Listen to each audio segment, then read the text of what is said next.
Magandang umaga! Kumusta po? Narito po ulit ang update natin para sa lagay ng ating panahon. Ngayong umaga po ng January 9, 2026. Sa ngayon po ay wala tayong binabantayan na sama ng panahon sa loob at labas ng ating area of responsibility, pero patuloy pa rin na malakas ang hanging amihan na nakakaapekto dito sa Luzon, lalo na sa silangan, habang may shearline pa rin na nakakaapekto lalo na sa silangan ng Visayas. At sa atin pong wind map forecast, consistent pa rin po na may namamataan rito na posibleng sama ng panahon na mabubuo by next week sa silangan ng Mindanao, at ang development niyan ang ating babantayan kung matutuloy o hindi, at ang unang bagyo ngayong taon ay tatawagin po sa local name na Bagyong Ada.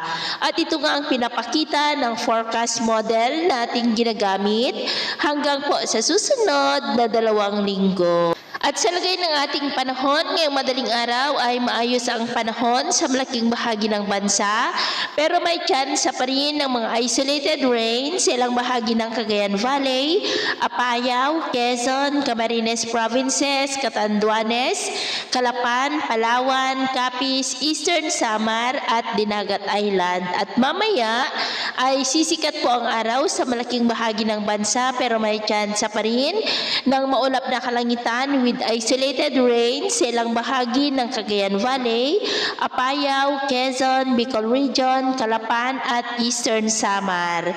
At mamayang hapon, posible pa rin ang maulap na kalangitan with isolated rains sa ilang bahagi ng Metro Manila, Southern Luzon at Eastern Visayas.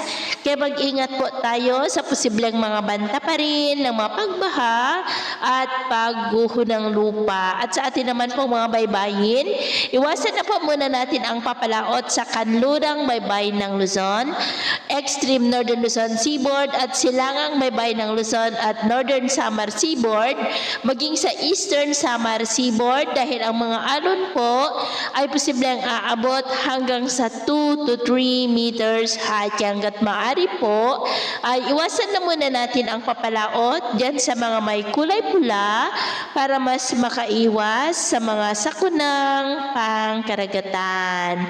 So ito ang latest update natin sa araw na ito. At ako pa muli si James na nagsasabing sa kahit anong pagsubok po na darating sa ating buhay, huwag na huwag po tayong mawawalan ng pag-asa. Thank you and God bless!